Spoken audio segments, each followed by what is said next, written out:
Bien, bonjour à tous. Écoutez, c'est un plaisir de vous retrouver à nouveau. Suite, l'année passe vite, de se retrouver sur les bords de Loire, toujours très agréable. Donc, merci beaucoup pour l'invitation qui m'a été faite de rejoindre le comité de pilotage de ces rencontres et puis d'animer cette table ronde qui va nous faire voyager, au moins en pensée et en réflexion. Et donc, pour ça, on a avec nous, alors peut-être je vais prendre dans l'ordre la plus éloignée, qui est Chimena Velasco. Chimena Velasco, mexicaine, qui a travaillé longtemps, je crois, pour des agences de promotion de la culture française au Mexique et aussi au Canada. Et aujourd'hui, c'est complètement l'inverse, puisque vous promouvez la culture mexicaine à travers sa gastronomie en France. Notamment, donc, vous avez créé un festival, je crois, il y a 6-7 ans, qui s'appelle Que Gusto, et qui est aussi, au-delà de ce festival, je crois comprendre que toute l'année, vous menez des activités de promotion de la gastronomie mexicaine en France. Très bien. Anto Cocagne. Donc Anto, vous êtes chef, originaire du Gabon, en Afrique centrale, pour ceux qui ne situeraient pas le Gabon. Et vous êtes à la majorité venu faire des études en France. Donc d'abord lycée hôtelier à Grenoble, puis école Ferrandi à Paris, et puis passage aux États-Unis, je crois, section Culinary Arts à Providence, à l'université de Providence, si c'est bien ça. Parfait. Et donc vous êtes revenu ensuite en France, travailler comme chef, ou en tout cas comme en cuisine, auprès de, que je sache, Guillaume Gomez et Michel Roth notamment. Et puis finalement, vous êtes lancé en indépendante comme chef, aujourd'hui plutôt à domicile, et puis comme consultante sur les cuisines d'Afrique. Très bien. Fatema Al, donc on a entendu ouvrir ces rencontres. On s'est appelé pour préparer cette discussion. Vous m'avez dit, vous vous définissez comme chef atypique, puisque plus vraiment derrière les fourneaux. Vous êtes aussi écrivaine de très nombreux livres de cuisine qu'on connaît bien, et puis aussi de romans. Et vous êtes originaire du Maroc et également arrivé en France à la majorité. Vous avez notamment poursuivi des études en littérature arabe et anthropologie et évidemment fondé le très célèbre restaurant marocain Mansouria. C'était en 1984, un restaurant qui propose... 84 ? Ouais, c'est ça, 1984, où vous proposez, je cite, une cuisine de lien. Et puis enfin, Tristan Fournier, Tristan qui est sociologue de l'alimentation au CNRS, travaille à l'école des hautes études en sciences sociales à Paris sur les enjeux sociaux, politiques et moraux des changements alimentaires. Et tes travaux portent en particulier sur l'idée de saisir un petit peu le sens que les individus donnent à leurs pratiques corporelles et alimentaires.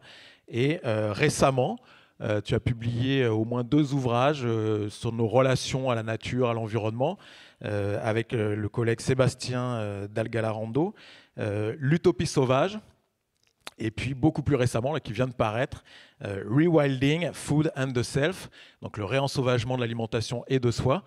Voilà, donc sujet au cœur de l'actualité. Alors on doit rendre l'antenne à 11 heures. On va avoir un premier temps de discussion entre nous et puis après l'idée c'est vraiment d'ouvrir la discussion avec vous. On va essayer de se garder une demi-heure en fin de premier échange pour entendre vos questions et évidemment y répondre. Donc préparez, affûtez vos arguments. Je suis moi-même donc Damien Conaré, je gère les activités de la chaire UNESCO Alimentation du Monde, qui est une chaire qui est hébergée à Montpellier, à l'Institut Agro de Montpellier, et on mène des activités à la fois de formation, de recherche et de diffusion des connaissances à travers des colloques, des publications. Plus récemment, je me permets d'en faire l'article parce que l'ouvrage est accessible gratuitement en ligne, qui s'intitule Une écologie de l'alimentation, avec l'idée de faire une analogie entre l'alimentation et l'écologie. L'écologie, à la fois vue comme une science des relations entre les différents éléments de la biosphère et des dynamiques qui naissent de ces relations, et l'idée que l'alimentation est aussi un formidable vecteur de relations à soi, aux autres et plus généralement à l'environnement.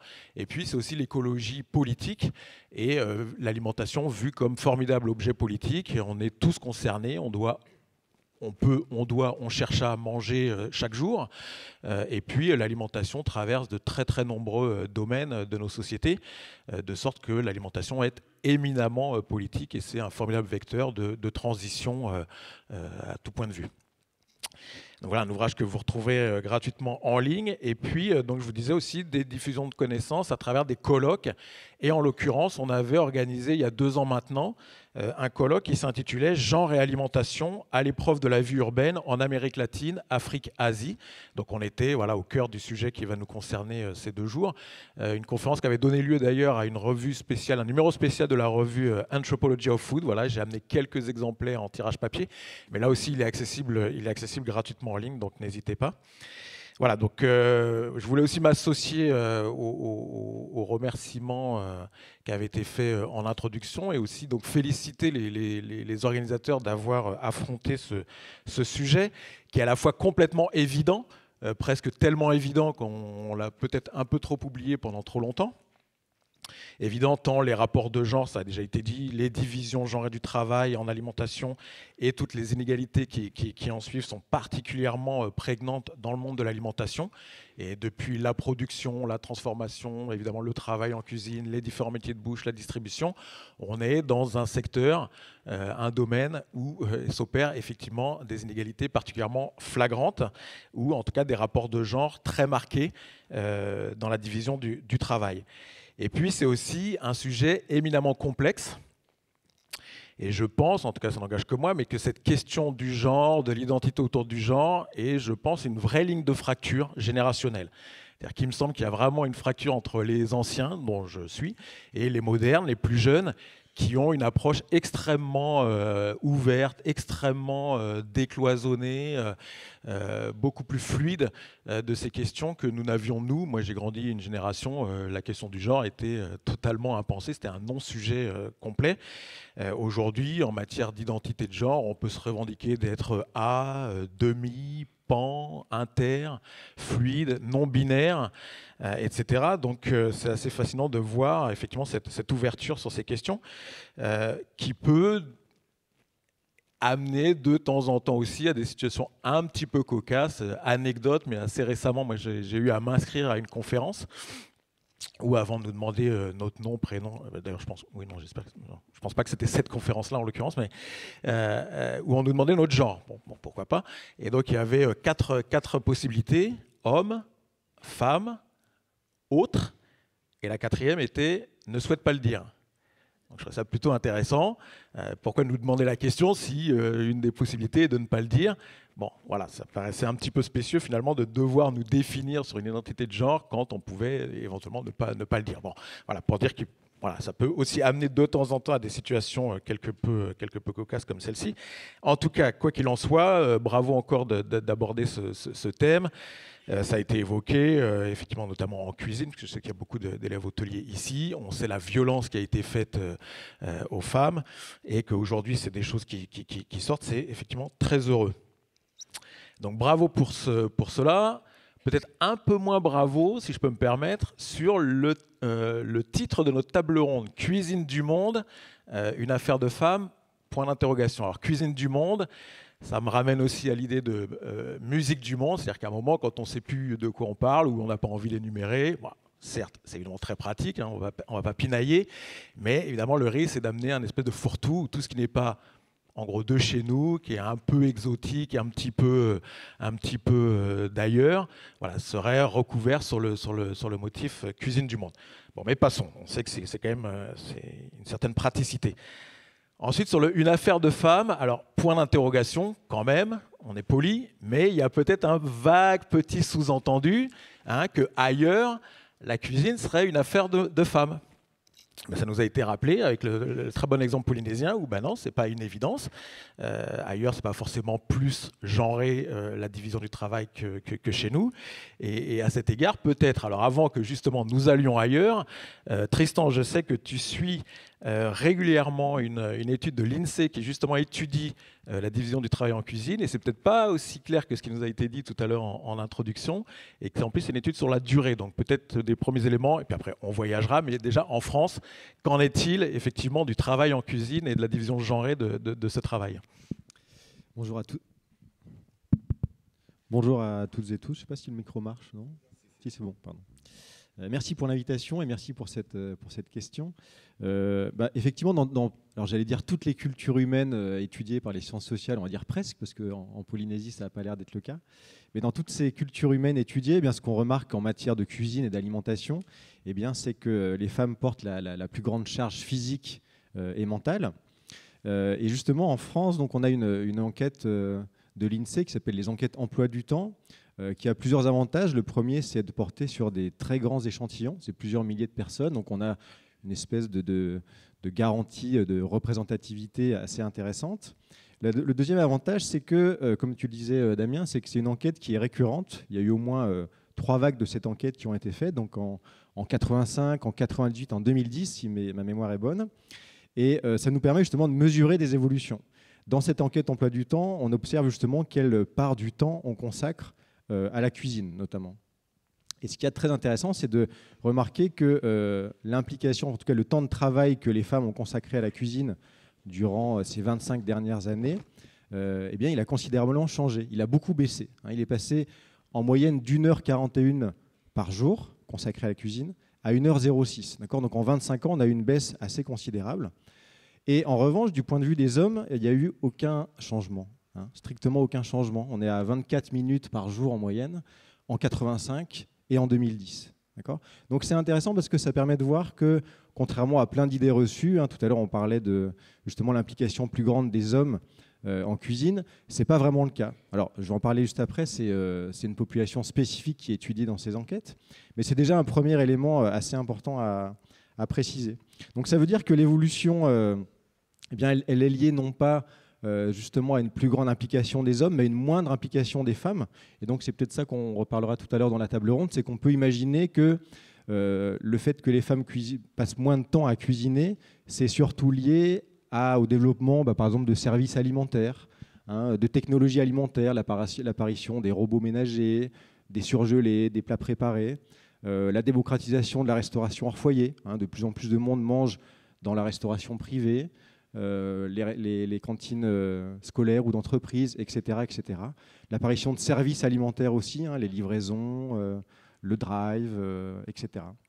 Donc c'est intéressant de voir que justement ça fait en quelque sorte une plus grande égalité, j'ai envie de dire, de la division sexuelle du travail, mais qui est liée non pas à une plus grande implication des hommes, mais une moindre implication des femmes en raison de tous ces développements de services, etc. Alors juste un bémol sur ces enquêtes.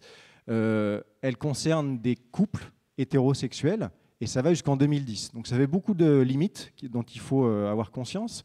2010, déjà, voilà, tout à l'heure dans l'introduction, on se demandait si les jeunes générations cuisinent plus. C'est peut-être le cas, on n'a pas encore beaucoup de recul en termes statistiques. Après, il y a au moins deux configurations domestiques ou sociales qui sont oubliées de ces enquêtes et qui sont importantes à considérer. Déjà, les personnes qui vivent seules. Comment est-ce que les hommes et les femmes cuisinent quand ils vivent seuls?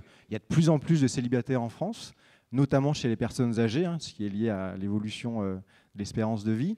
Et il y a quelques enquêtes qui commencent à être faites sur cette population. Je trouve que c'est très intéressant parce qu'on remarque que les hommes qui vivent seuls quand ils sont plus vieux sont la génération de mes grands-parents, par exemple, et sont des hommes qui n'ont pas vraiment appris à cuisiner, et donc on observe chez ces hommes-là une plus grande dépendance à l'égard des portages alimentaires, par exemple. Chez les femmes, c'est extrêmement intéressant aussi parce que les femmes qui vieillissent seules, qui habitent seules, eh bien, on a dans des enquêtes des personnes qui expliquent avoir redécouvert des recettes d'avant-mariage, par exemple, parce que c'était une part de leur identité qu'elles avaient mis de côté parce que justement il fallait cuisiner pour son couple et sa famille. L'autre, et j'en terminerai là-dessus, l'autre configuration qu'il serait intéressant de davantage analyser, je crois, c'est toutes les réorganisations familiales qui existent aujourd'hui. Je pense par exemple aux parents qui vivent séparés, en garde alternée, des enfants une semaine sur 2 par exemple.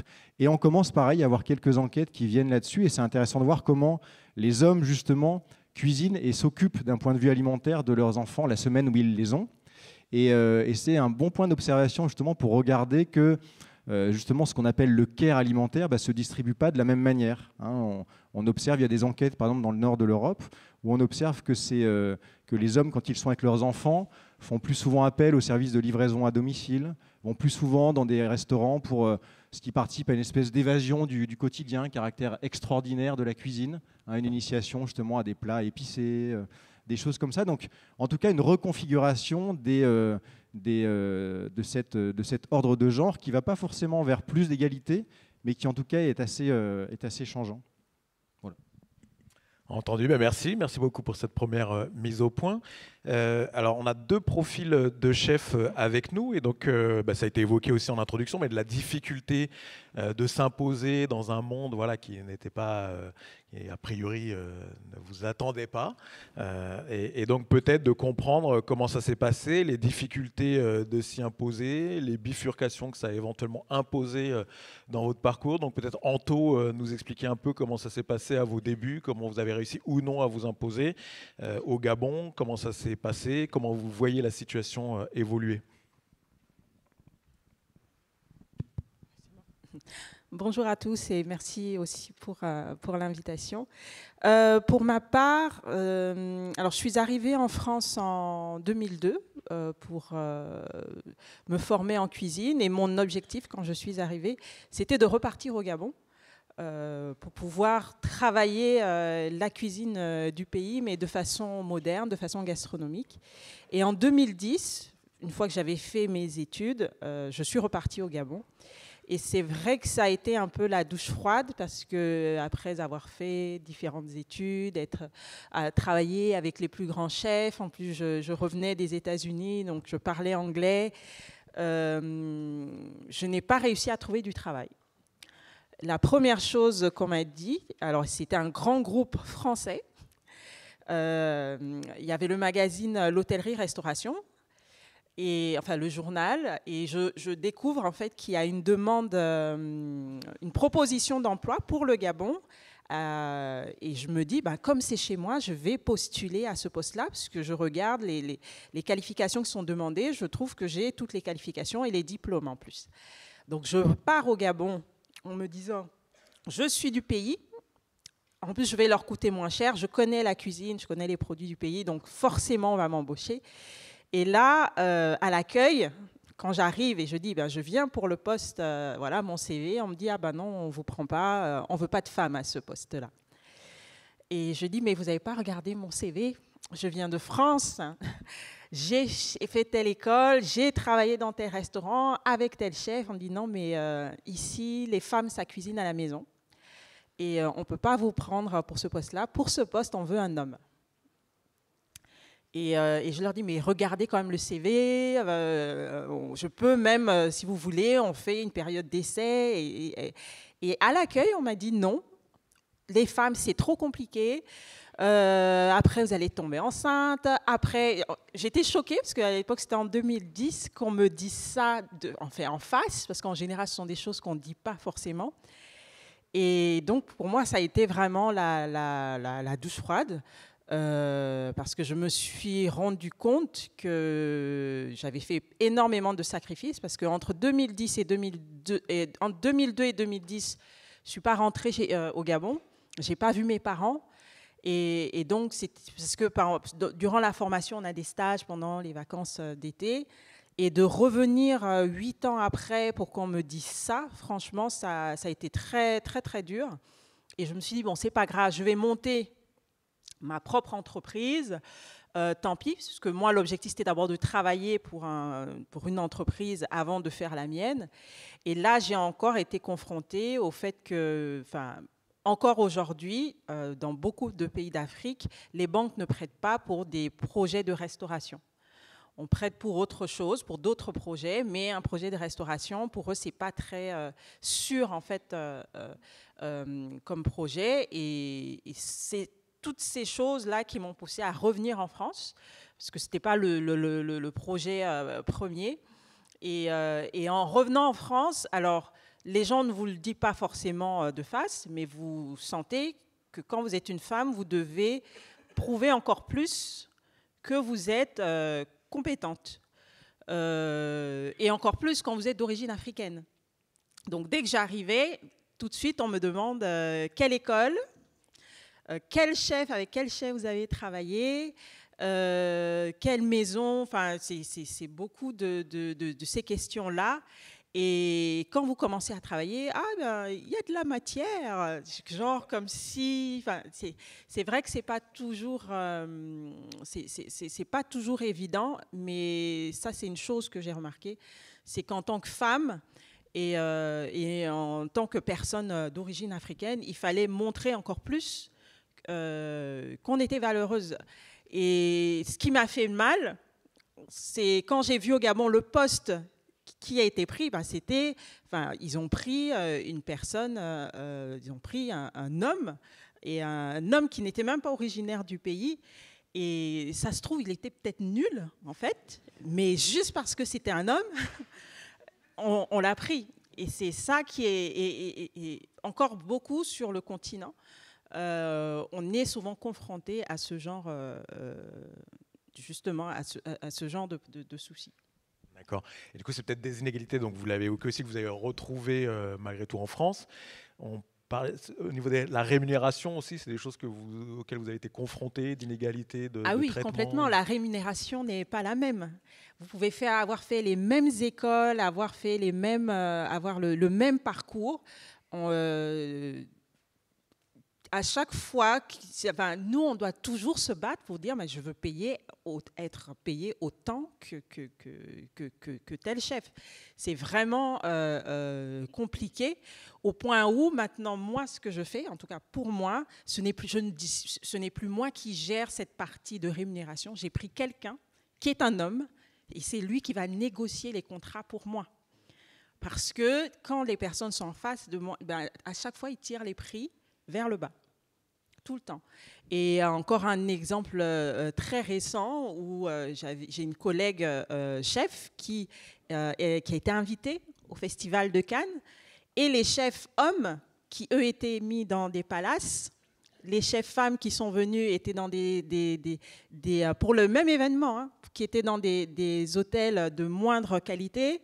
Les chefs hommes, on a mis tout un dispositif autour d'eux et les femmes, elles devaient se débrouiller. Il y a souvent ce rapport où à chaque fois, on doit limite taper du poing et dire non, pourquoi moi je serais traitée de telle façon, et on le voit même aussi souvent avec les élèves dans les écoles hôtelières. Quand ce sont certains hommes qui arrivent, ils ont les étoiles qui brillent, et les femmes, c'est comme si on était moins importante, ou comme si on avait fait moins de choses. Alors que finalement, quand on parle à n'importe quel enfant, les meilleurs souvenirs, ce sont les souvenirs des repas de maman, les souvenirs des repas de grand-mère. On parle très peu de grand-père ou de père quand on parle de souvenirs de repas. Mais pour tout ce qui est de professionnel, ce sont souvent les hommes, et de toute façon, vous n'avez qu'à les voir, que ce soit dans les émissions de cuisine comme Top Chef, ce sont souvent des hommes qui sont mis en avant. Il y a vraiment quelque chose autour des hommes qui est mis en place. Et nous, quand on arrive, c'est comme si c'était limite pour un peu dire, en fait, on en a mis, voilà, donc elles sont là, voilà. Le quota. Merci beaucoup, Anto, pour ce témoignage. Et alors, Fatema, vous avez créé votre propre restaurant. Mais pour autant, est-ce que ça a été aussi un parcours semé d'embûches par rapport à des inégalités de genre dans le travail en cuisine? Oui, non, mais ça marche. Oui. C'est évident. Je veux dire que c'est un sujet dont on a très, très souvent parlé. Il y a une injustice. Il y a une injustice. Mais prenons juste l'exemple de la France, qui est un pays extraordinaire. Combien nous avons de femmes 3 étoiles? On en a une. Vous n'allez pas me dire que les femmes sont moins douées que les hommes. En Italie, il y a 3 ou 4. Effectivement, même les Français qui pensent que la cuisine est dans les mains des hommes. Et quand je dis la cuisine, évidemment, dans l'esprit, la grande cuisine, c'est les hommes. La cuisine domestique, c'est les femmes. Mais de temps en temps, quand même, ils prennent conscience qu'il y a la cuisine de la mère. Ah, mais ma mère le faisait comme ça. Ou quand on trouve un carnet enfui, c'est la cuisine de la grand-mère.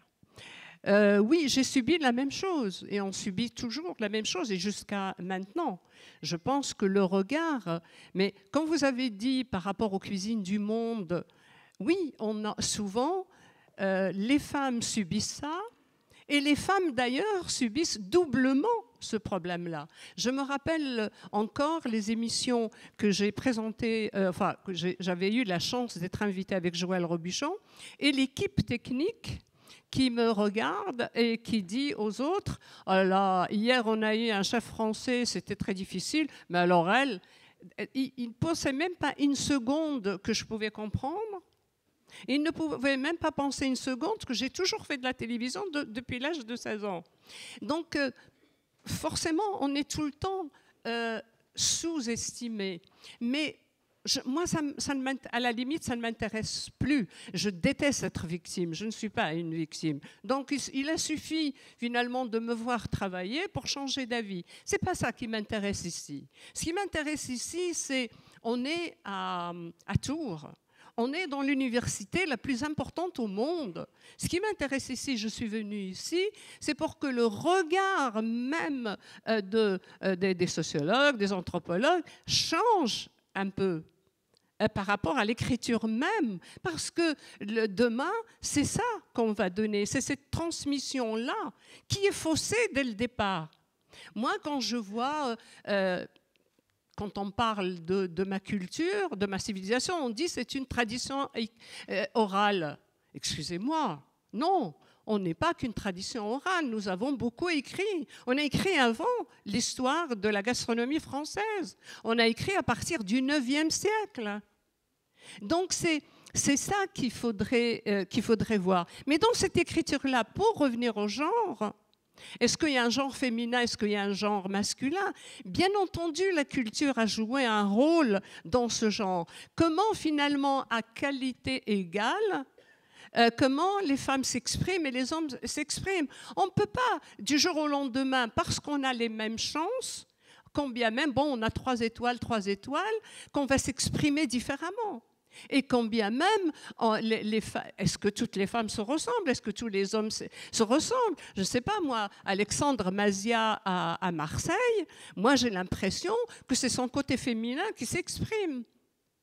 Et je connais des femmes où c'est leur côté masculin qui s'exprime. Donc c'est beaucoup plus compliqué que cette séparation homme-femme, etc., ou le regard, ou comment on est reçu en France. Ça, on le sait. Moi, je suis beaucoup plus vieille que toi. J'ai 70 ans.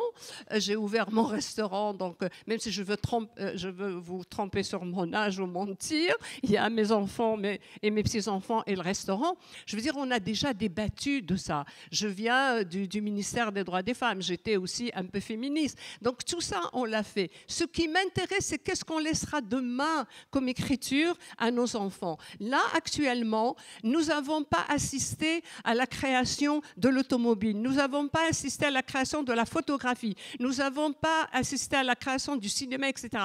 Mais nous sommes devant quelque chose d'absolument extraordinaire, c'est Internet. Internet, c'est quoi pour moi? Alors, soit, effectivement, on va chercher une recette et on la prend tout bêtement. Mais non, nous avons en face de nous, tous les jours, instantanément, le changement qui s'opère devant nous. C'est ce mouvement, moi, qui m'intéresse. Qu'est-ce qui se passe dans le monde actuellement? Comment réagissent les femmes et les hommes devant leur clavier par rapport à ça? Ça m'intéresse. Quand je vois les études, effectivement, est-ce que les femmes cuisinaient plus et tout? C'est intéressant. Je suis passée aussi par l'école pratique des hautes études. Mais je remets en cause mon propre travail par rapport à ça. Parce que quand je regarde la réalité sur le terrain et la réalité des études n'a jamais été la même. Ça n'a jamais été la même. Les hommes commencent à cuisiner beaucoup plus parce que c'est vrai que la plupart du temps, les hommes sont dans l'apparat. Ils sont dans tout ce qui brille. Chez nous, on a la cuisine de la rue et on a la cuisine de la maison. Mais la cuisine de la rue a toujours été mal vue parce que c'était pour les célibataires qui venaient des autres villes et qui ne trouvaient pas, ils n'ont pas de famille, ils achètent à manger. Mais la cuisine raffinée, ça a toujours été la cuisine des femmes. Mais en France, de temps en temps, pour se donner bonne conscience, on parle des mères lyonnaises. Mais les mères lyonnaises ou la mère Brasier, il y en a eu beaucoup et dans d'autres villes.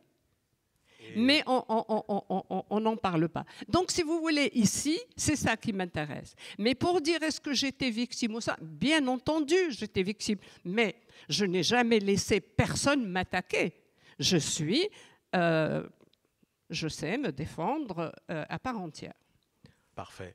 Merci. Ben justement, on va y venir à ces évolutions liées au mode de vie contemporain et comment ça reconfigure justement ces rapports de genre. Mais peut-être pour terminer aussi sur ces questions de patrimonialisation, de transmission des savoirs. Alors on sait qu'au Mexique, il y a une figure importante autour de l'alimentation. Peut-être, Chimena, si vous voulez nous en dire quelques mots. Oui, bonjour, merci beaucoup. Et effectivement, je vais vous parler un peu de ce qui se passe au Mexique et dans la culture culinaire mexicaine qui est mal connue en France. Et même au Mexique, nous, les Mexicains, on ne connaît pas tout parce qu'on parle de la cuisine mexicaine, mais en réalité, il y a les cuisines mexicaines. C'est un grand pays avec plus de 100 millions d'habitants, avec c'est 3,5 fois la France. Donc évidemment qu'il y a des différences dans les régions, mais il y a quelque chose qui existe depuis très très longtemps. Le rôle de la femme dans la cuisine, bon, ça se passe un peu comme dans le monde entier, hein. La femme, les mamans, les grandes-mères, etc. Mais là, il y a une figure importante dans la cuisine mexicaine qui n'existe pas ailleurs parce qu'il y a un nom, c'est les mayoras. La mayora, c'est en fait la cuisinière traditionnelle qui n'a appris à cuisiner dans aucune école, qui a appris à la maison, souvent dans les petits villages, à la campagne, qui a hérité des traditions culinaires des générations et qui préserve et transmet ses connaissances. Donc ça, c'est la cuisinière traditionnelle qui devient une mayora une fois qu'elle est dans une cuisine des restaurants.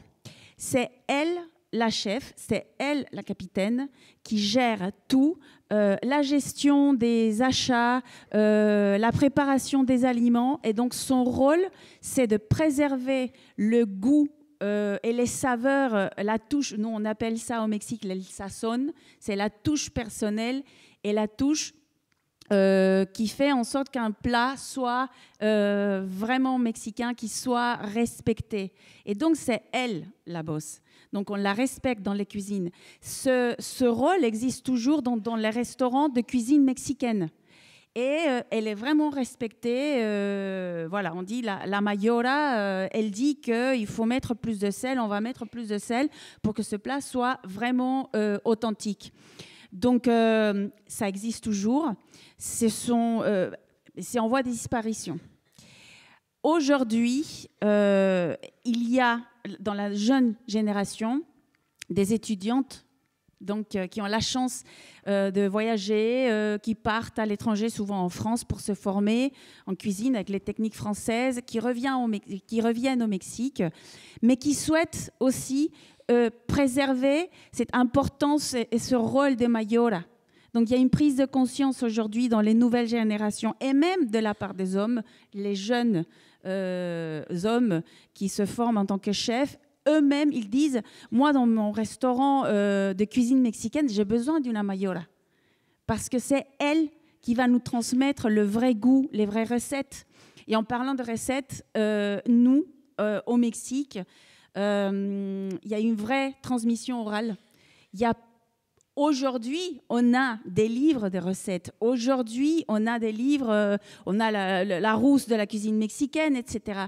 Mais avant, non, ces femmes héritaient les recettes, c'est toujours au pif, c'est toujours, voilà, moi je sens qu'ici, il manque un peu plus de piment, un peu plus de telle chose, mais on n'a pas de recettes, on n'a pas de livres de recettes, souvent, dans ce qui est cuisine traditionnelle, donc qui vient de la campagne. Et aujourd'hui, il y a beaucoup de femmes qui sont à la recherche de ces recettes, qui vont essayer de les récupérer, de les écrire et de faire donc des livres pour qu'il reste une trace écrite et qu'on puisse continuer à le transmettre. Donc ça, le rôle de la mayora, c'est vraiment typique du Mexique. Et il y a aussi un autre rôle important qui a été joué, ça je dis au Poissé, parce que c'était pendant l'époque coloniale, et là je parle du XVIIe, XVIIIe siècle, c'était le rôle des religieuses. Donc c'était des femmes, des filles, des Espagnols qui étaient déjà établies au Mexique, des filles qui ne se mariaient pas, qui allaient souvent dans les couvents. Et leur rôle, entre autres, c'était de cuisiner. Et donc, elles ont développé des recettes très sophistiquées parce qu'elles prenaient des ingrédients originaires de la Mésoamérique, des ingrédients très ancrés dans la culture indigène, les piments, le maïs, l'avocat, les cacahuètes qui existaient déjà là. Et puis, avec tous les éléments qui arrivaient de l'étranger, d'Asie, du Moyen-Orient, d'Afrique, et les intégrer dans les nouvelles recettes. Et ce sont elles qui ont créé quelques plats emblématiques de la gastronomie mexicaine, dont le mole et les chiles en nogada. Ce sont des plats de fête, en fait. Et ils sont emblématiques aujourd'hui, ils nous représentent vraiment. Ils ont développé beaucoup de recettes dans la pâtisserie et la confiserie également. Mais le rôle des religieuses a été vraiment important. Et aujourd'hui, on reconnaît vraiment le rapport à la cuisine mexicaine. Donc voilà, il y a ces deux éléments dont je voulais parler aujourd'hui, parce que même au Mexique, on n'est pas conscient souvent de l'importance de ces deux figures. Excellent, merci Chimena. Alors, vous avez évoqué les plats de fête, alors peut-être au Gabon aussi, sur les plats de cérémonie, les plats rituels ou des moments particuliers de la vie.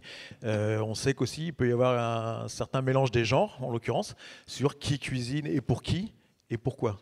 Donc peut-être quelques exemples. Oui, effectivement, on a beaucoup de plats. Alors les plats vraiment traditionnels, ce sont les femmes qui savent les faire. Parce qu'on a des plats notamment pour certaines cérémonies, que ce soit les mariages, les fêtes de fin d'année, pour les deuils, même quand une femme vient d'accoucher, il y a des plats qui sont préparés pour elle. Il y a des plats que les femmes peuvent manger, des plats qui sont destinés que aux hommes. Et ce sont ces mères-là qui connaissent en fait comment préparer ces plats. Et souvent, il n'y a pas très longtemps, il y a quelqu'un qui me contactait parce qu'il voulait faire un forum de l'alimentation à Libreville au Gabon, et il avait invité que des chefs, et je lui ai dit mais il faut inviter les mamans, parce que ce sont elles, ces femmes-là, qui connaissent exactement les secrets culinaires de nos plats. Elles sont dans les villages, elles sont des fois en ville, et souvent on ne leur demande pas leur avis, on ne leur demande pas comment il faut faire. Et moi j'ai eu la chance d'avoir une grand-mère centenaire, et j'allais toujours la voir pour lui demander mais comment tu as fait ci, pourquoi comme ça, pourquoi tu choisis tel produit à telle maturité, pourquoi ça et pas un autre. Et ce sont elles qui ont vraiment qui conservent ces secrets-là. Et c'est vrai que nous aussi, elles n'ont pas beaucoup écrit.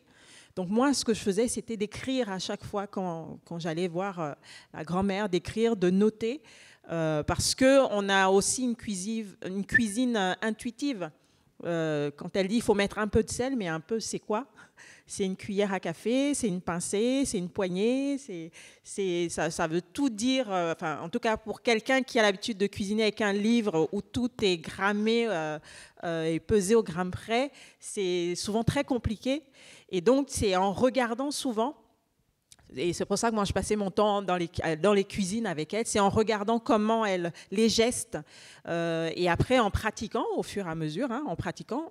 Moi, dès l'âge de 9 ans, on a dit tu dois commencer à cuisiner parce que tu es l'aînée des filles, et parce qu'on est aussi dans une culture où on prépare la jeune fille à être une épouse plus tard. Et une bonne épouse, c'est une fille qui sait cuisiner. Donc, dès l'âge de 9 ans, on répète les gestes et au fur et à mesure qu'on les répète, qu'on voit faire, c'est comme ça qu'on acquiert justement cette connaissance. Et toutes ces recettes-là, ce sont les femmes qui les détiennent, qui les transmettent. Des fois, pour certaines recettes, il faut être initié. Il y a des rites pour pouvoir acquérir certaines connaissances, certaines même recettes qui sont utilisées en pharmacopée. Pour se soigner, on vous dit non, pour pouvoir avoir accès à cette connaissance-là, vous devez être initié. Si vous ne l'êtes pas, vous ne pouvez pas savoir. J'ai découvert notamment dans un village au Cameroun, ils ont une sorte, c'est une poudre d'épices qui pourrait ressembler au curry, mais qui n'en est pas, qui est un mélange de 18 épices. Et quand j'ai demandé, mais c'est quoi les 18 épices que je voulais noter, on m'a dit non, pour pouvoir connaître la recette exacte, il faut être initié. Si tu n'es pas initié, tu ne peux pas connaître. Donc, il y a beaucoup de secrets encore qui sont très gardés par ces populations-là, parce qu'ils se disent on ne veut pas que tout le monde ait accès. Et donc, c'est souvent les femmes qui gardent les secrets de fabrication. Et ce qui est terrible, c'est quand elles décèdent avant de pouvoir transmettre. Parce que chez nous, on dit un vieux qui meurt, c'est toute une bibliothèque qui brûle, parce qu'il part avec toute la connaissance, toute la sagesse qu'il avait. Et donc, il faut toujours s'assurer qu'il y a quelqu'un qui va prendre la suite. Et c'est pour ça que de plus en plus aujourd'hui, dès le bas âge, ils commencent à choisir une personne, un des enfants, qui va continuer en fait à transmettre la tradition. Et également, est-ce que pour certains rituels ou certaines cérémonies, est-ce qu'il y aurait des plats dont la cuisine serait réservée aux hommes? Uniquement les hommes peuvent cuisiner tel ou tel plat ou... Oui, exactement. Il y a, moi je me rappelle encore de mon père et d'un de mes oncles, quand ils revenaient, c'était notamment le boa, donc le serpent. Et ça, il disait, ça, c'est que les hommes qui doivent... Alors, je ne sais pas, parce que aujourd'hui, il y en a qui disent oui, mais en fait, les hommes disaient ça parce que comme c'était tellement bon, ils ne voulaient pas partager. Donc, je ne sais pas si c'est vraiment la raison, mais il y a des plats comme ça où ce ne sont que les hommes qui cuisinent ces plats-là et ils les mangent entre eux. Les femmes n'ont pas le droit d'en manger. Et souvent, vous sortez que oui, mais si une femme en mange, elle va se retrouver avec un serpent dans le ventre. Donc, certaines avaient peur, donc elles se disent, mais surtout pas, on veut pas en manger. Mais il y a des plats comme ça encore qui existent. Fatéma, vous vouliez réagir. Et puis vous avez transcrit beaucoup aussi de traditions dans des livres de cuisine, donc peut-être aussi des... C'est vrai que quand on regarde la société, par exemple au Maroc, on a la cuisine des femmes et la cuisine des hommes, c'est tout ce qui est une cuisine d'apparat. Par exemple, on a la cuisine officielle, le makhzen. Tout ce qui est officiel, donc sous les tentes caïdales, quand on reçoit, ce sont les hommes qui cuisinent. Ce sont les maîtres du feu. Par contre, tout ce qui est raffiné, c'est la cuisine des femmes. Mais tu as parlé de ce rôle, par exemple, de la mère, où il y a une cuisine qui est... Il y a ces rites, comme par exemple le bouillon de l'accoucher. Moi, je me rappelle quand j'avais 8-9 ans, j'avais très envie d'être enceinte et d'accoucher tout de suite, parce que l'accoucher, elle avait ce bouillon, elle avait un pigeon à elle toute seule, elle avait le ras al-hanout, donc les 27 épices, qui, eux, par contre, ne sont pas composés par des femmes, mais plutôt par un connaisseur homme à l'extérieur. Le Maroc était sur la route des épices. Donc, il y avait des rôles comme ça établis entre la cuisine du dehors et la cuisine du dedans et du dehors. La cuisine de la rue, par exemple, les beignets, sponge, on a beau faire à l'intérieur, on les fait moins bien que les beignets des hommes. Les méchouis, l'agneau rôti, ce sont les hommes. Les boulangers, il n'y a pas de boulangères femmes, ce sont des hommes. C'est comme en France, j'ai très peu vu de femmes pêcheurs, il y a surtout des hommes pêcheurs. Donc la culture a défini ces rôles-là. Et c'est très beau de revenir. Tu as parlé aussi de la transmission. Et la transmission, et comme on est encore une fois à Tours, et vous avez quand même remarqué que j'ai beaucoup d'admiration pour l'équipe de Tours et de Tours, c'est cette transmission qui est maintenant bloquée, qu'elle soit en Afrique ou ailleurs. La France, c'est pas tellement en fait les produits. Tous les produits viennent d'ailleurs, le foie gras vient d'ailleurs, mais la France, sa suprématie qui est extraordinaire et que nous, en Afrique, on devrait peut-être copier, parce qu'on copie tout de la France, mais pas ce qu'elle a de meilleur, c'est-à-dire ses écoles. On peut les critiquer, les écoles, mais c'est en France où on a le mieux fait pour remplacer la transmission en apprentissage. Et ça, c'est fondamental, c'est très important. Mais il ne se fera bien, et là on revient au genre et on revient enfin, parce que je n'ai pas envie qu'on s'éloigne de ce sujet, parce que c'est la première fois où on lui donne 2 jours ce sujet. Et ce sujet-là, si dans la transmission, c'est dans l'apprentissage, c'est dans les écoles, on ne tient pas compte justement de ces grands-mères et de ces mères, si on ne leur donne pas un rôle dans les écoles qu'elles viennent en tant que transmetteuses, on va perdre beaucoup. En France, ils n'ont pas perdu parce qu'ils ont mis en place depuis très longtemps des écoles pour remplacer cette transmission qui est bloquée partout. Merci. Alors justement, on évoquait tout à l'heure l'évolution des modes de vie qui engendrent une évolution aussi des rapports de genre. On peut penser notamment à l'urbanisation, où évidemment ça va reconfigurer potentiellement avec des modes de vie différents. Tu évoquais tout à l'heure, Tristan, les familles monoparentales, etc. etc. Bon, on sait aussi que, et vous l'évoquiez à l'instant Fatema, sur les différences entre la cuisine du dedans, dans l'espace domestique, et la cuisine du dehors, la cuisine de rue, où du coup les rapports de genre peuvent se diviser de manière différente. Alors Tristan, en la matière, je sais que tu as mené quelques études en Malaisie, en Asie en général, et en Malaisie en particulier, la cuisine de rue est vraiment très très répandue. Je veux dire, les gens sortent spontanément le soir manger dehors, c'est très commun, on y retrouve les gens, c'est un espace de sociabilité. Et donc tu as notamment vu comment évoluaient les rapports de genre en Malaisie dans la cuisine de rue.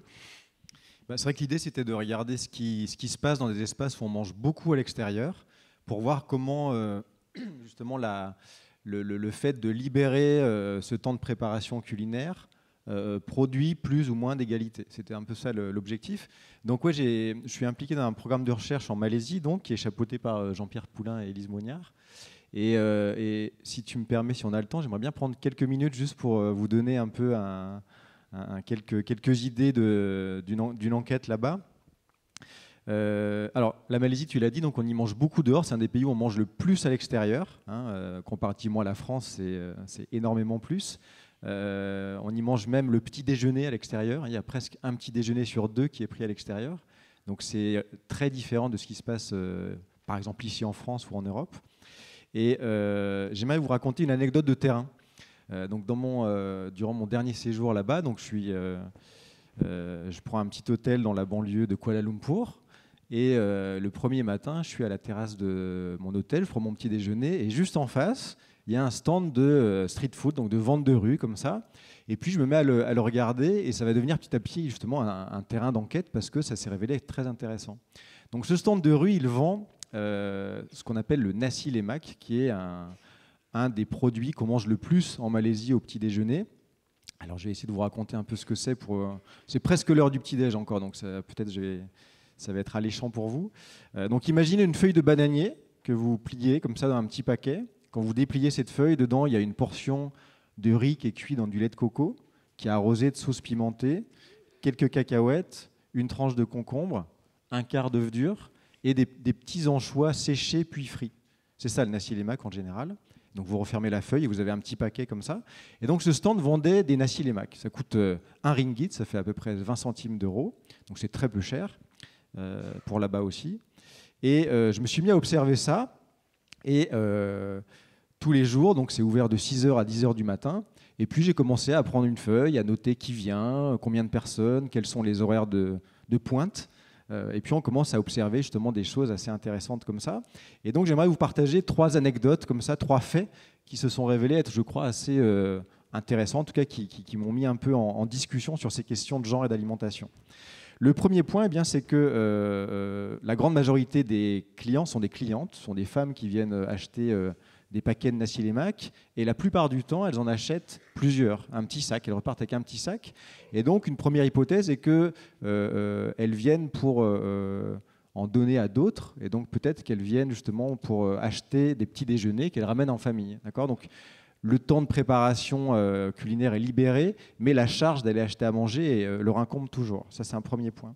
Le deuxième point, c'est qu'il y avait plein de scènes marrantes à observer, et il y avait, je me souviens, un monsieur qui venait avec, je pense être son fils, un petit garçon. Ils venaient tous les deux en moto, chaque jour, à la même heure, comme ça à 8h du matin, acheter 2 Nacilémac.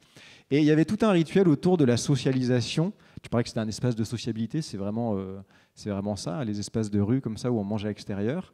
Et le petit garçon était invité à aller commander tout seul au stand. Les vendeuses le reconnaissaient, il apprenait à payer, etc. Donc on voyait qu'autour de cette activité qui est cette fois-ci ordinaire par rapport à l'extraordinaire des enquêtes dont je parlais dans les pays du nord de l'Europe, par exemple, là, le manger à l'extérieur est quelque chose d'assez ordinaire, et on voit une activité socialisatrice qui est organisée autour de la commande du repas comme ça. Et ce père-là avait l'air d'être assez impliqué, donc une attention qui peut être portée à cette question-là. Le troisième point, et je vais en terminer là-dessus, qui me questionne beaucoup et qu'on a vu aussi beaucoup par rapport à la crise du Covid récemment, c'est que la plupart des clients sont des clients, donc elles viennent acheter des produits qui sont préparés par d'autres femmes, en l'occurrence ici 2 Malaises qui sont des vendeuses de rue, donc beaucoup moins dotées en capitaux sociaux, culturels, économiques que les clientes elles-mêmes.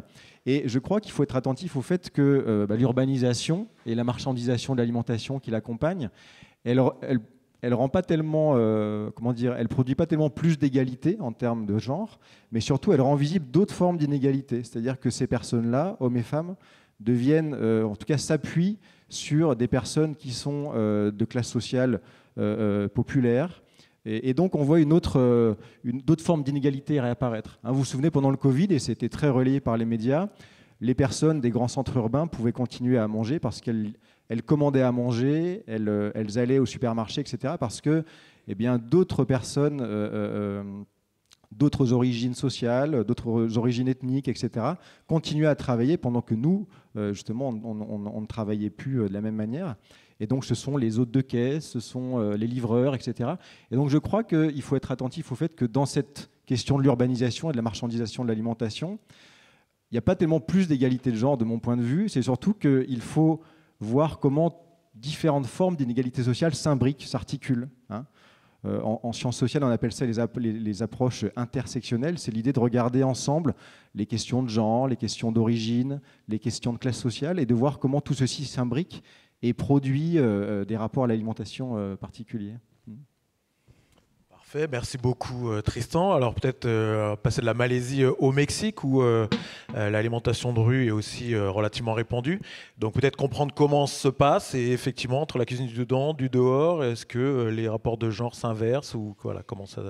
Alors c'est vrai aussi qu'au Mexique, la cuisine des rues est très très très développée. Même depuis l'époque préhispanique, on avait déjà les Aztèques, l'habitude de manger dans la rue, dans les marchés, etc.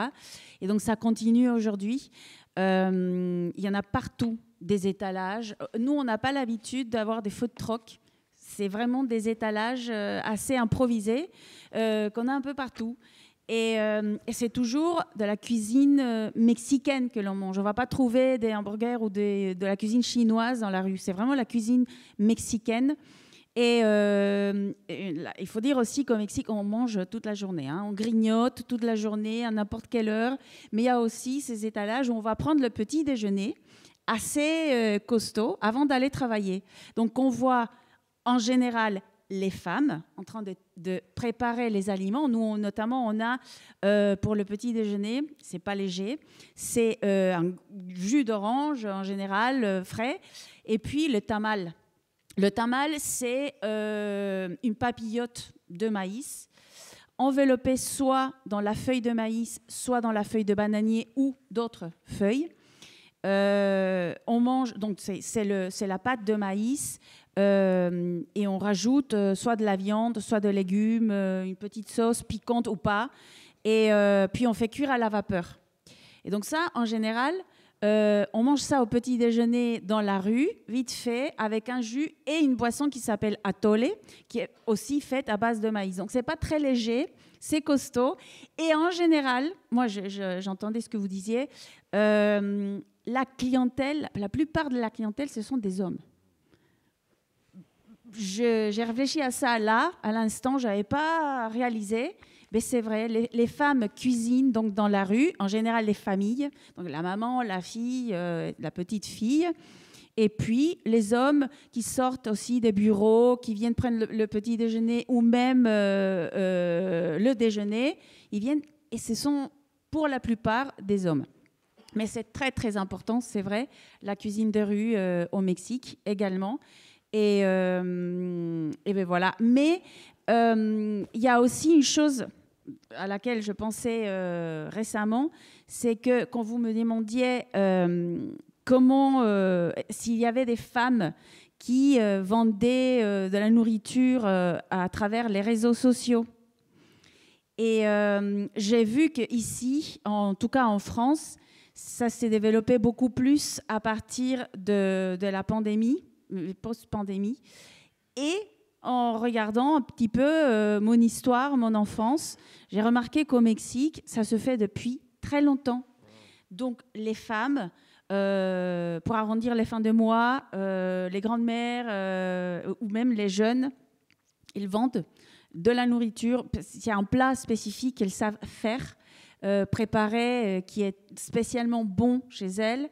Elles vont donc le commercialiser avec les amis, les copines, les voisines, la famille. Ça va être de bouche-oreille et on va vendre. Aujourd'hui, il y a les réseaux sociaux. Aujourd'hui, il y a WhatsApp, Instagram, etc. Donc, on vend comme ça son savoir-faire, sa cuisine de maman. Et donc, ce n'est pas de la cuisine de rue. Mais c'est une autre manière aussi de préserver, de transmettre, de survivre également, de continuer c'est ça, à transmettre le savoir-faire des mamans. Voilà. Excellent, merci. Alors je regarde avec inquiétude depuis un moment ma montre pour voir l'heure, puis je me rends compte qu'en fait on a une horloge plein axe. Donc peut-être dernière intervention, puis après vraiment on ouvre le débat avec vous. Mais peut-être Anto sur ces questions justement de la cuisine du dedans, du dehors, les ventes à emporter, probablement aussi des choses importantes au Gabon à ce sujet-là. À ce sujet-là, alors déjà culturellement, on mange beaucoup à la maison. On mange beaucoup à la maison. Quand on mange à l'extérieur, alors notamment les restaurants, c'est souvent pour une grande occasion ou alors pour lorsque quelqu'un veut impressionner. Enfin voilà, soit c'est un déjeuner d'affaires, soit il y a un rendez-vous galant, mais on mange beaucoup à l'intérieur. Et à Libreville, des stands comme nous. Si, il y a des stands, mais les stands, ça va être alors pour tout ce qui est cuisine de rue, il y a le matin forcément.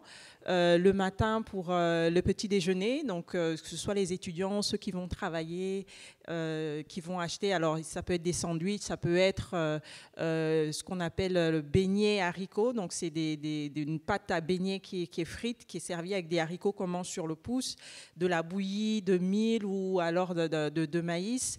Ça va être les coupés, qui est de la viande de bœuf qui est fumée, cuite en même temps au barbecue. Alors coupé, pourquoi ? Parce que c'est coupé en petits morceaux et qu'on va manger justement le matin. C'est souvent des femmes, mais il n'y a pas que. Il y a aussi des hommes qui vendent notamment dans la rue. Mais culturellement, on mange beaucoup à la maison parce que c'est mal vu de manger tout le temps dehors. C'est pas bien vu. Ça veut dire que soit vous avez une femme qui ne sait pas cuisiner, soit vous êtes quelqu'un de volage. En fait, le fait de tout le temps manger dehors. Donc, c'est bien de manger à la maison. Donc, il y a ce rapport culturel. Et puis, en termes de transmission, alors nous, on a au Gabon, comme on n'est pas très nombreux, parce que le Gabon fait la moitié de la France en superficie, et on n'est que 2 millions d'habitants, même pas, 1,8 million. c'est beaucoup de femmes d'origine étrangère qui vont vendre dans la rue, donc des gâteaux, des beignets, qui vendent des sandwichs dans la rue. Alors on les retrouve le matin pour tout ce qui est petit déjeuner, le midi pour le déjeuner, mais le soir aussi, donc le poisson qui est cuit au barbecue, la viande, de la sardine qui est frite qu'on achète comme ça pour rentrer à la maison. Et c'est ça qu'on a vraiment. Mais c'est vrai que c'est beaucoup les femmes qui le font, mais il n'y a pas que des femmes. Il y a aussi des hommes qui souvent le font parce que, alors soit pour arrondir leur fin de mois, soit parce qu'ils ont appris de leur maman qui faisait la même chose. Et puis, il y a aussi les vendeurs ambulants qui vont dans les bureaux. On sait qu'à telle heure, il y a telle personne qui vient dans les bureaux.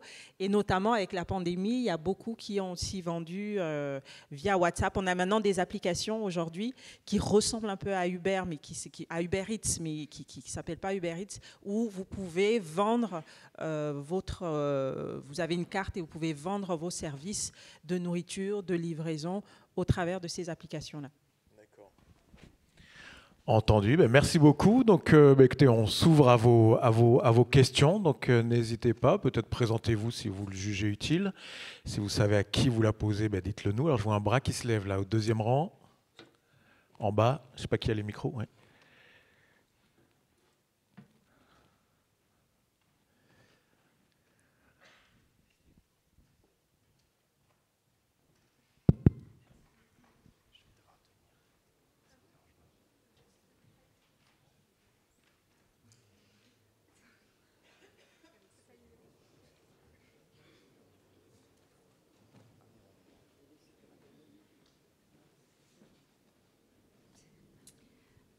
Bonjour, déjà merci beaucoup pour cette discussion. Et en fait, tout ce que vous dites, ça me rappelle le fait que les espaces sont très genrés. Donc on a l'habitude de dire que le privé c'est féminin et que le public c'est masculin. L'appropriation des espaces publics par les hommes et privés par les femmes. Et du coup, je trouve qu'on retrouve ça dans la discussion sur la cuisine. Et est-ce qu'en se réappropriant les espaces publics par la cuisine également, ça ne va pas plus loin au final, le débat, que de la cuisine? Et du coup, vice-versa, est-ce qu'en s'appropriant les espaces publics, les femmes ne vont pas plus aussi s'approprier la cuisine? Enfin, je ne sais pas si je suis très claire, mais c'est par rapport au vraiment l'espace qui est genré. Et du coup, je trouve que ça retranscrit vraiment la cuisine. Et est-ce que du coup, se réapproprier la cuisine, ça aiderait pas à se réapproprier aussi le public? Je ne sais pas si je suis très claire. Si, mais... c'est très clair, effectivement, d'ouvrir à cette question de l'appropriation de l'espace public par les femmes. Cela étant, ce qu'on a expliqué, c'est que vraisemblablement, il y a des endroits où justement les femmes cuisinent dans l'espace public et donc se sont appropriées l'espace. Mais alors, peut-être avant de répondre, est-ce qu'on a une autre question éventuellement, comme ça on peut prendre une série? Non, je ne vois pas de main qui se lève, n'hésitez pas, évidemment. Alors peut-être sur cette première question. Ouais, vas-y. Merci pour la question. Non, comme ça m'évoquait parce que Anto avait commencé à expliquer sur Internet. Dans le numéro que Damien y présentait, l'Anthropology of Food, donc le numéro qui était consacré à genre et alimentation dans les villes d'Afrique, d'Asie, d'Amérique latine, il y avait cette question qui était posée de savoir si, par exemple, la vente par Internet, donc ce que tu expliquais quand on a un peu plus de cuisine familiale comme ça qui reste et qu'on décide d'en vendre un petit peu comme ça par Internet.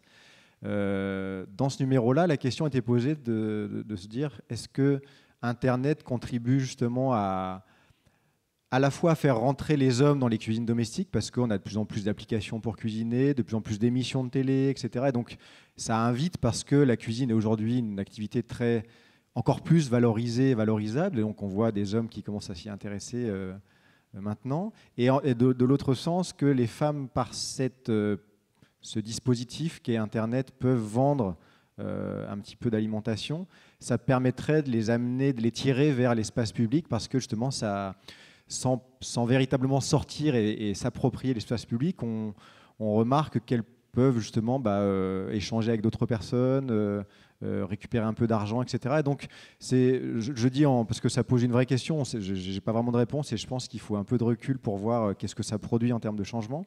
Mais en tout cas, c'est probable que ça reconfigure un peu aux marges comme ça de ces relations-là. C'est ce qui me venait. Je voudrais, pour répondre à cette question, c'est vrai que hier au dîner, on avait une discussion avec Estherelle Pagani, qui est journaliste, qui doit être dans la salle. C'est vrai que souvent, dans le privé, on voit beaucoup de femmes, et dans le public, on voit plus d'hommes. Et il y a une chose, en tout cas, que j'ai remarquée, et j'en discutais hier justement avec Estherelle, c'est que souvent, les femmes, elles n'osent pas.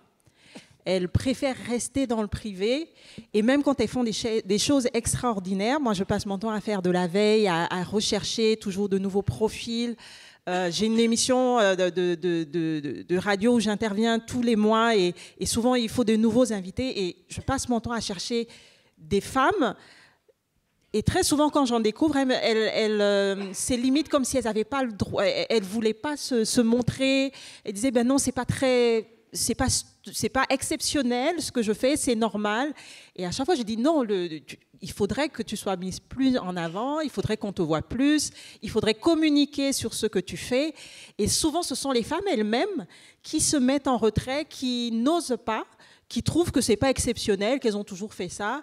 Et hier encore, Estherelle, parce qu'elle a écrit avec Véran Frediani, qui est réalisatrice, elles ont écrit un livre où elles référencent, justement, elles font un référencement de 500 chefs à travers toute la France. Et elles me disaient, mais quand on les interviewait, elles disaient, ben non, moi je suis pas chef. Je suis cuisinière. Donc, souvent, ce sont les femmes elles-mêmes qui se mettent en retrait, qui n'osent pas, qui trouvent que ce n'est pas exceptionnel ce qu'elles font, qui ne s'autorisent pas d'être publiques. Et il y a cette image aussi qu'il faut changer au niveau de nous-mêmes en tant que femmes, parce que les hommes prennent beaucoup de place, parce qu'ils font plus de bruit. Et moi, on m'a toujours dit, la nature a horreur du vide.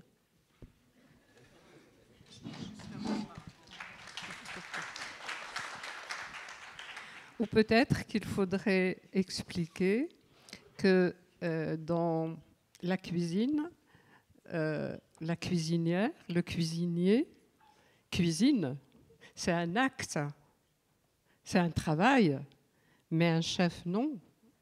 Peut-être que c'est là aussi. Elle sent utile, elle cuisine, elle donne du plaisir, elle nourrisse. Et on a inventé ce mot chef, comme tous les mots, d'ailleurs dans la cuisine, la brigade, on se croirait vraiment dans la guerre. Les femmes, elles sont plutôt dans la réconciliation, dans la paix, dans la création, dans la beauté, dans la poésie. Peut-être qu'au lieu de se sentir moins importantes parce qu'elles sont cuisinières, il faut juste que les regarder avec admiration. C'est le cuisinier, moi, qui me fascine. C'est pas le chef qui me fascine. Le chef ne me fascine pas du tout. Et d'ailleurs, je préfère quand on dit Fatema al-cuisinière que Fatema al-chef.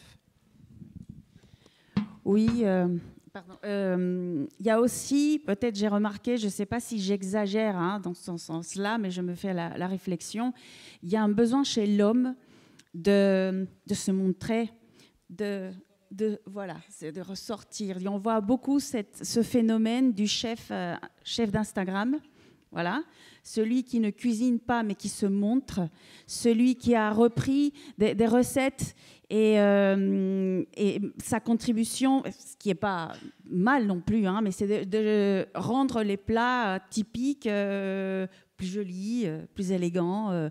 Mais voilà, on va revisiter, comme on dit, une recette. Ils font souvent ça. Et il y a comme chez les femmes, et je le vois aussi au Mexique, c'est un phénomène, je pense, mondial.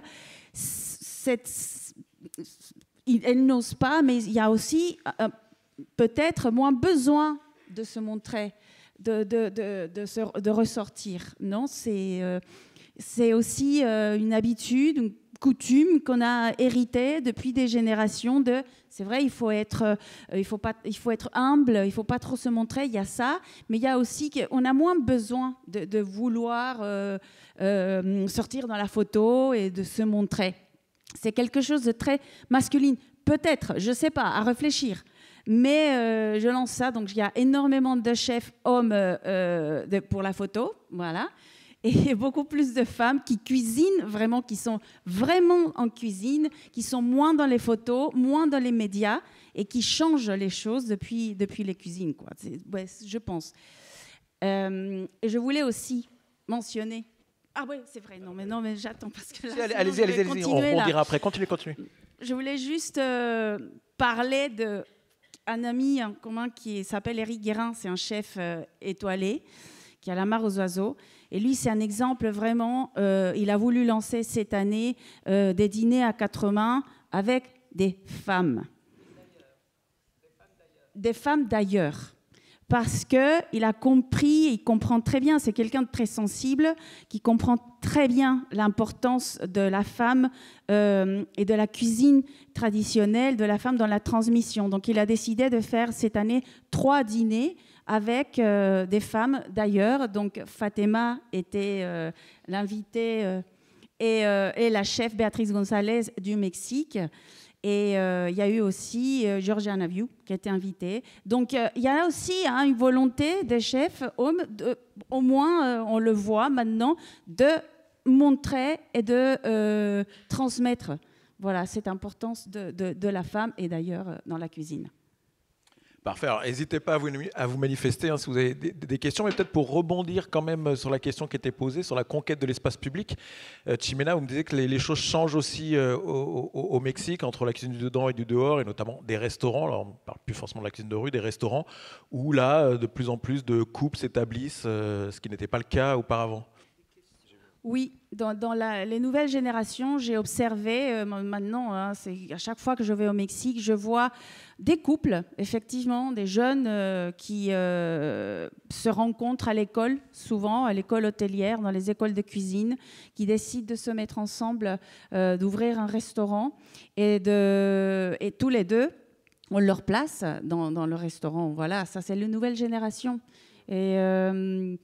Et je vois aussi une conscience des filles qui viennent de petits villages, qui ont hérité de cette tradition, qui sont cuisinières traditionnelles, mais qui viennent dans la ville de Mexico, par exemple, continuer et faire des études professionnelles de cuisine pour arriver dans les restaurants avec plus de chances d'être prises au sérieux, mais donc à la fois exercer cette envie de transmission et même ajouter ces connaissances d'école professionnelle. Donc ça commence dans les nouvelles générations, on commence à observer ce phénomène, ce qui me fait plaisir, ça change quoi. Parfait, alors je vois qu'il y a une main s'est levée là-haut, on vous a vu, je ne sais pas s'il y en a d'autres. Merci pour vos témoignages justement, et je voudrais rebondir justement sur ce que vous venez de dire, sur la formation des jeunes femmes. C'est vrai que, par exemple, dans le domaine scientifique, en France, on s'est aperçu qu'il y avait moins de femmes scientifiques. Pas parce qu'elles n'y arrivaient pas, mais tout simplement parce qu'on ne leur disait pas qu'elles pouvaient le faire. Et il y a eu vraiment un travail des scientifiques qui sont venus dans les collèges et dans les lycées pour dire aux femmes, aux jeunes femmes, vous avez votre place. Mais est-ce que dans la cuisine, des chefs se déplacent aussi pour justement former ou dire aux femmes, vous avez aussi votre place, alors que ce soit dans votre pays ou en France ? Merci. Il y a une autre question, on la retient. Une autre question, je crois, en haut. Oui, merci de me donner la parole. Alors, sans vouloir être polémique, je remarque que le chercheur est un homme et que les cuisinières sont des femmes. Et donc, j'aurais peut-être aimé qu'il y ait une inversion et que le discours et la présentation de ce matin ne soient pas aussi genrés. C'est-à-dire peut-être que j'aurais aimé qu'il y ait des hommes qui parlent d'eux et des femmes qui parlent d'elles, alors que là, les femmes parlent des femmes et les hommes vont parler des hommes. Enfin, quelque chose d'un petit peu plus mélangé. Bon, ça, c'est une remarque. Et ensuite, Madame Hall a posé la question du pourquoi. Alors, est-ce qu'il y a des pistes de recherche sur une amélioration ou sur des changements pour que les petits garçons et les petites filles pensent la cuisine de façon identique? Très bien, merci beaucoup. Alors, on ne va quand même pas laisser supposer l'idée qu'il y ait une hiérarchie entre la recherche et la cuisine, que ce que vous sous-entendez, que chercher serait plus valeureux que de cuisiner, je ne le pense pas du tout. Bon, et il se trouve que c'est aussi le hasard de la programmation qui fait que le chercheur est un chercheur et les cuisinières sont des cuisinières, mais en l'occurrence, il n'y a pas de hiérarchie de valeur. Mais on va répondre par contre à votre question. Est-ce qu'il y a une autre question encore? Comme ça, on prend une série. Merci beaucoup pour tous ces témoignages. J'ai trouvé ça extrêmement intéressant, cette première plénière, de déconstruire les mythes, casser certains préjugés, tous les non-dits. Il y a beaucoup de choses à travers le milieu de la cuisine qui reflètent la société, ce que vous disiez sur je pense, le comportement des femmes, où il y a une éducation sociétale, où on se dévalorise, où on n'a pas confiance en nous par rapport à certains hommes. Et je pense que c'est tous les univers où on se retrouve là-dedans. Mais ma question, du coup, ça serait, notamment par rapport au témoignage de Anto Cocagne, sur tout ce qui était discrimination, salaire, la place, et aussi Madame Fatima Al, votre témoignage sur ce que vous voyez comme mouvement qui est en train de se passer. Quoi, justement, je ne suis pas sûre de l'avoir bien compris. En gros, ma question, c'est est-ce que vous avez l'impression qu'il y a une parole publique au sein de la cuisine qui s'ouvre, ou est-ce que c'est ancien? Et moi, je ne suis pas du tout au courant de ça, ou c'est quelque chose de récent, où on parle de ces questions-là. Est-ce que vous avez l'impression que... Donc on en parle, ça change, où il y a eu déjà des changements, où il se passe quelque chose. Et je surfe sur la question qui a été posée précédemment. Je sais qu'il y a un atelier cet après-midi, mais on n'y sera pas forcément tous, sur la formation aujourd'hui hôtellerie-restauration, sur ces questions de genre. Est-ce qu'il y a des évolutions, une prise en compte de ces questions-là? Et en surfant encore une fois sur le commentaire précédent, de la part des chefs cuisiniers hommes, est-ce que vous constatez aussi un nouveau regard, des nouveaux comportements? Vous avez déjà un peu parsemé quelques anecdotes sur, j'ai pas retenu le chef, je crois, Monsieur Guérin, vous avez dit, qui fait venir des femmes, mais est-ce que vous constatez des évolutions comportementales, de regard, de parole sur tout ce que vous avez soulevé ce matin, discrimination, positionnement, etc. Merci. Excellent, merci. Je propose qu'on réponde déjà à ce premier tour avant de prendre d'autres éventuelles questions. Mais donc, sur cet aspect de formation notamment, donc Anto, vous êtes passé justement par une formation assez classique, lycée hôtelier, école Ferrandi. Aujourd'hui, est-ce que justement vous êtes en situation de transmettre? Enfin, comment vous voyez évoluer l'enseignement, si vous avez toujours des liens avec l'enseignement Oui, tout à fait. Alors déjà, moi, je fais partie du comité de pilotage de la Semaine du goût par la Fondation de transmission et de l'innovation sur le goût à Paris.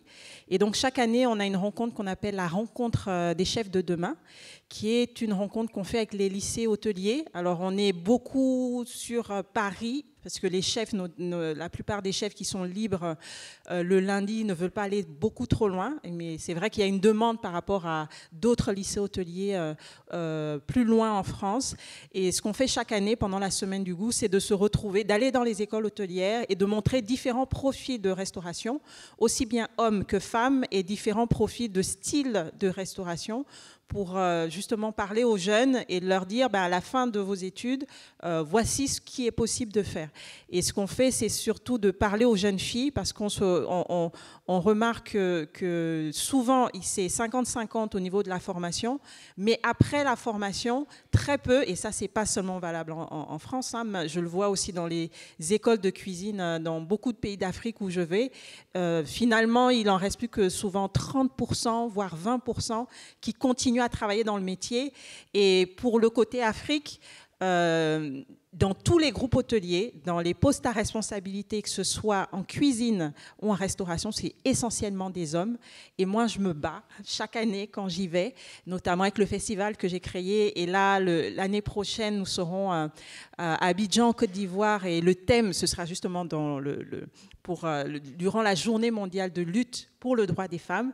Et on va diffuser le film À la recherche des femmes chefs avec l'Institut français, justement, en Côte d'Ivoire, pour dire aux jeunes filles que vous avez le droit et vous pouvez oser rêver, atteindre ces postes de responsabilité, parce que pour beaucoup d'entre elles, ce n'est pas compatible avec une vie de famille, ce n'est pas compatible avec la culture où certains hommes ne veulent pas se faire commander par des femmes.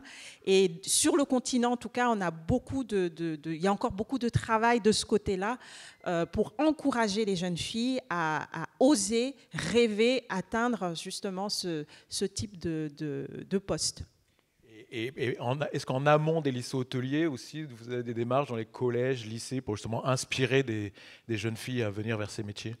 Oui, bien sûr. Il y a, au mois de septembre, j'étais dans mon ancien lycée hôtelier à Grenoble, où ils font régulièrement revenir des anciens élèves Pareil pour Ferrandi, où chaque année, il y a des rencontres qui sont mises en place pour faire revenir des anciens élèves de différents milieux, de différentes origines, pour montrer, parce que souvent on voit beaucoup de chefs français, mais il y a aussi dans ces écoles-là des personnes d'origine africaine, pour leur dire que même en étant d'origine africaine, vous pouvez faire des choses en France. Donc oui, moi je continue de ce côté-là, mais peut-être qu'il n'y a pas assez. Ça c'est une autre question, mais c'est important dans la transmission de montrer aux jeunes filles que ce n'est pas incompatible, parce que beaucoup, et pendant longtemps, dans la profession, les filles pensaient qu'il fallait se masculiniser pour pouvoir travailler dans la cuisine. Il fallait se couper les cheveux, il ne fallait pas se maquiller. Moi, personnellement, quand je me suis lancée, je me suis dit, je ne veux pas, le choix que je fais, je ne veux pas qu'on me demande de choisir entre la carrière et ma vie familiale. Je veux les deux. Mon choix, c'est les deux. Je veux le beurre, l'argent du beurre, épouser le fermier, tenir la crèmerie, je veux tout. Et donc, il fallait que je trouve un moyen de pouvoir faire tout cela. Et je trouve que c'est souvent aux femmes qu'on demande de choisir entre la carrière professionnelle et la vie familiale. Et beaucoup, avant, on avait très peu de femmes chefs qui avaient des enfants. Il y en avait qui n'osaient même plus avoir ce rêve d'avoir des enfants, parce que ce n'était pas compatible avec le métier de restauratrice. Alors qu'aujourd'hui, on a de plus en plus, moi je suis contente quand je vois une chef qui est 2 étoiles au guide Michelin, comme Stéphanie Lequelec, qui a des enfants, quelqu'un comme Anne-Sophie Pic, qui est maman aussi, et de nombreuses femmes aujourd'hui ne se masculinisent plus, elles osent être féminines, se maquiller, ce qui avant était impossible. C'était mal vu même dans la profession. Tout de suite, vous aviez des remarques un peu sexistes en cuisine quand vous le faisiez. Ouais, alors, Fatima, on vous demandait, effectivement, vous avez évoqué tout à l'heure l'idée que cette question de la division du genre dans les cuisines, c'est une question effectivement ancienne. Est-ce que le fait qu'on en parle de plus en plus, est-ce que vous voyez du coup les choses évoluer ou dans un plus ou moins bon sens? Est-ce qu'aujourd'hui, voilà, c'est nettement différent qu'au moment où vous avez ouvert le restaurant il y a un certain nombre d'années? Non, je crois que c'est de la malhonnêteté de ma part de dire que les choses n'évoluent pas. Les choses évoluent. C'est vrai qu'il y avait très peu de femmes dans les écoles hôtelières il y a pas si longtemps que ça. Il y avait peut-être même pas du tout de femmes les débuts dans les écoles hôtelières. Donc au niveau de la formation, on a perdu beaucoup de temps. Par la suite, on voit de plus en plus de femmes. Et effectivement, alors sauf au Maroc. Au Maroc, la cuisine, elle est dans les mains des femmes. Donc en fait, pour être embauchée, on cherche plutôt des vieilles cuisinières. Mais malheureusement, dès qu'il s'agit d'argent, quand c'est gratuit, c'est les femmes. Quand c'est payé, c'est les hommes. Et quand enfin maintenant on engage les femmes dans les restaurants, c'est elles qui font tout, mais c'est le chef. Lui, il est chef, il ne cuisine pas, mais il est chef, et elle cuisine pour le chef. Donc c'est comme les débuts quand j'ai ouvert mon restaurant. Très souvent, on me dit qui est derrière le Mansouriat. Donc une femme ne peut pas ouvrir un restaurant et être dans la cuisine et aussi diriger le restaurant, et en plus un restaurant qui devient très connu. Donc forcément il y a un homme derrière, alors que tout le monde sait qu'on disait souvent derrière chaque grand homme il y a une femme. Donc en fait les choses, oui, évoluent. Elles évoluent pas comme on veut, parce que quand on donne des noms, ce que vous venez de faire, Anne-Sophie Pic, quand on donne 2-3 noms, c'est déjà un problème. Parce que c'est les exceptions qui confirment la règle. Est-ce qu'on donne des exemples de 3 noms hommes? Non, parce qu'on sait qu'il y a des centaines d'hommes, 3 étoiles, 2 étoiles, etc. Donc il y a effectivement un problème, mais il y a une évolution. Et cette évolution, ce n'est pas parce que les hommes l'ont voulu, c'est parce que les femmes, avec... Tu viens de le dire un tôt, et très bien, je veux ça, ça et ça. Parce qu'elle commence à dire « je ». Elle commence à dire « je veux ». Elle commence à négocier. Elle commence à ne plus être victime. Et dans cet Internet, on voit de plus en plus, même celles qui ne savent ni lire ni écrire, c'est elles maintenant qui utilisent le fils ou elles utilisent le voisin et elles donnent ses recettes et elles passent des messages derrière tout ça. Et les femmes commencent effectivement à s'organiser, à s'affirmer et à montrer cette différence. Donc on ne peut pas dire il y a une cuisine, il y a un genre de cuisine femme qui est autour des fleurs, des épices, etc. Il y a aussi ça, mais il n'y a pas que ça. Donc si on part du principe que quand on parle par exemple de la cuisine orientale, moi ça me fait, au départ ça me faisait hurler, maintenant ça me fait rire. Qui est capable de faire la cuisine orientale? C'est quoi l'Orient? Regardez le globe. On a le Moyen-Orient, on a l'Extrême-Orient, et dans chaque Orient, il y a des centaines, peut-être des milliers de pays. Est-ce qu'on peut porter tout ça sur les épaules? Ça n'existe pas, la cuisine orientale. Alors, en France, on dit la cuisine orientale pour le Maghreb, qui n'est même pas en Orient, il est en Afrique. Par contre, les Américains, eux, ils ont trouvé mieux. Eux, il y a la cuisine française, italienne, japonaise, et tout le reste est une cuisine ethnique. Donc, effectivement, on a quelques sacs. Non, il n'y a pas de cuisine africaine. Il y a des cuisines africaines. Il y a plusieurs pays. Il n'y a pas une cuisine de femmes. Il y a des cuisines de femmes. Il n'y a pas une cuisine d'hommes. Il y a des cuisines d'hommes. C'est juste pour revenir au genre. Et oui, il y a une évolution et qui va de plus en plus vite. Parce qu'elles ont toujours été extraordinaires, les femmes. Parce que dès le départ, on a eu de toute façon par nature quelque chose qui est de l'ordre de la maternité. À partir du moment où on a nourri et aussi on s'est occupé de plein de choses, ça ne nous a jamais empêché de faire autre chose. Et donc, oui, madame, il y a une évolution, je la vois, mais il y a aussi beaucoup, beaucoup d'injustices encore. Donc, le combat n'est pas fini.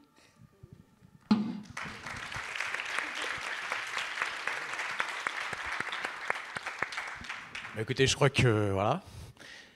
En plus, il est 11h, on me fait signe, tout va bien. Chimena, un grand merci. Anto, Fatema et Tristan, vraiment merci beaucoup. Et bonne fin de...